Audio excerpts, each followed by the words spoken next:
Welcome back to the watch list. I'm Lindsay Melchak. Honey Badger Silver is a company led by a highly experienced leadership team with a track record of value creation backed by a skilled technical team.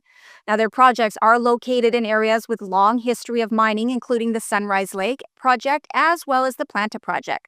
Honey Badger has just recently announced that their work has outlined new high-grade and roguelike targets at the Plata project. Sitting with us today is CEO Chad Williams to explain all of this further. Welcome, Chad. It's great to have you with us. Thank you, Lindsay. Thank you very much for the opportunity. So first off, let's just take a pause here. I want to congratulate you on your new role as CEO. Thanks very much. I appreciate it. And so further to that, now what strategic initiatives do you plan to implement on this dual role to steer Honey Badger towards achieving its goal of becoming a top-tier silver company? Okay, so it's a great question. And really the fundamental principle at Honey Badger with respect to the management and the board is that we believe that silver is going to much, much higher levels.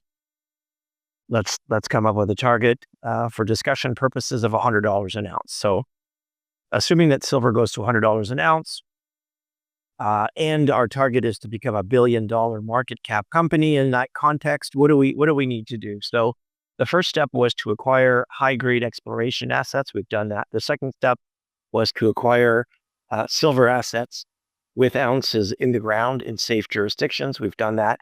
We've got about 150 million ounces of silver equivalent, and which actually makes us one of the least expensive silver companies on a per ounce in the ground basis.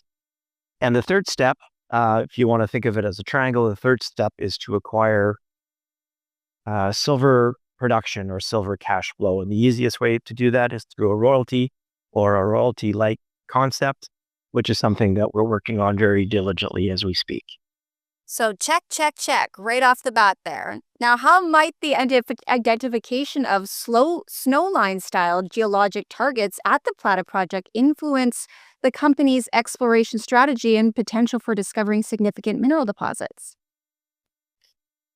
It's a great question. And Plata was one of our first assets that we bought. And I remember when I visited the project, I was incredibly impressed with the geologic potential. I've been doing this, as you said in the introduction, lots of experience, which means I'm not a young man anymore, and I've seen a lot of things. I was a mining analyst for many years. The point is, I've seen lots of exploration projects, and I've never seen a project like Plata that, in my estimation or my count, had 32 drill-ready targets, and that was when we first bought it. And since then, our neighbor Snowline has made amazing discoveries.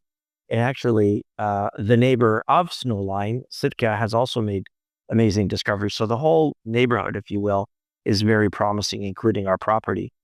And, one of my top missions, if you will, is to make sure that investors understand and appreciate what we have, because I don't think, I think we're still very much under the radar. I think silver in general is under the radar, silver investments. I think we're getting more exposure as gold goes up. But the point is, I think that Honey Badger is not well known at all. It's my objective to make sure that people are aware of what we have and what we're doing. Well, it sounds like some great initiatives and activities are happening. So thank you so much for joining us, and please do come back soon. Again, that was Chad Williams, CEO of Honey Badger Silver. Their website is honeybadgersilver.com for more information. I'm Lindsay Melchak with Stockhouse Publishing. Thank you for watching.